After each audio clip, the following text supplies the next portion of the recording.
আমি তো ক্লাসে যাই না। কেন? তুমি কি ক্লাসের সিটে বসে ক্লাস করতে পারো না?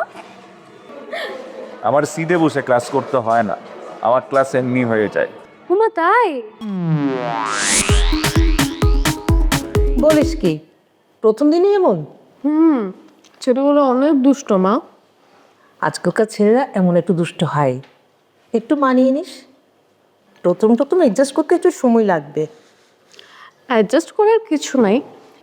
আর ইউনিভার্সিটি লাইফে এত বোর হলে হয়? আমিও তো আমার ইচ্ছে মতো কথা শুনে দিয়ে আসছি, আর ওরাও বুঝতে পারছে যে আমি কেমন। আচ্ছা, আচ্ছা শোনো, একটা মেয়ের সাথে পরিচয় হয়েছে, মেয়েটা এত ভালো, এত হেল্পফুল। ও তাই নাকি? দেখিস মাথা গরম করে আবার কিছু করব চেষ্টা। শুরুতে এমন একটু হয়, মানিয়ে নিস। মা তুমি সব কি বলতেছো? আমি কি এখনো বাচ্চা আছি যে তুমি আমাকে নিয়ে টেনশন করছো? তুই কি অনেক বড় হয়ে গেছিস নাকি? হ্যাঁ অবশ্যই, এখন আমি ইউনিভার্সিটিতে পড়ি, আর কিছুদিন পর তোমার দায়িত্ব নেব। সো এখন আমি অনেক বড়। সারা জীবন শুধু মাকেই দেখবি, নিজের জন্য কিছু করবি না? প্রেম দিয়ে ধুর মা, কি বলতেছো? এইসব প্রেম বিয়ে আমাকে দিয়ে হবে না, আমার শুধু তুমি থাকলেই হবে। শোন, লাইফে কিছুটা এক্সাইটমেন্ট না থাকলে চলে না।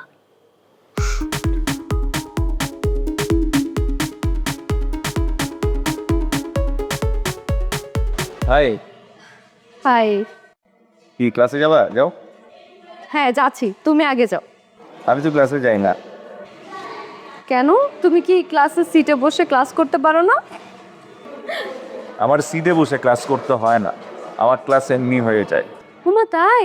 জানতাম না তো। স্টুডেন্টদের ক্লাসে না বসলেও ক্লাস করা হয়েছে।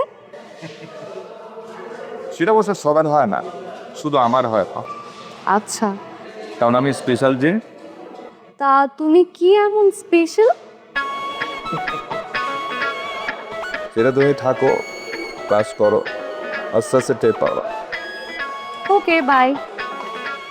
এই শোনো জসমালি, চশমা পরেছি বলে আমার নাম কিন্তু চশমা বলি না, আমার খুব সুন্দর একটা নাম আছে। এটা যদি ভালোভাবে জিজ্ঞেস করেন সো বলতেও পারে। কিরাম? এটা কি সুন্দর করে বলা হলো? শোনো, মেয়েদের সাথে যদি সফটলি কথা বলতে না পারো, মেয়েরা কিন্তু পাত্তা দেবে না, হ্যাঁ? আর এমনিতেও তুমি তো দেখতে শাহরুখ খানের মতো না। তুমি তো দেখুন কথাও যাও। দীপা এমনই, এভাবেই কথা বলে। আসছি। আরে তোমার নামটা তো বলে যাও। মিস্টার, আমি আমার নাম বলেছি, তুমি মেবি নোটিস করনি।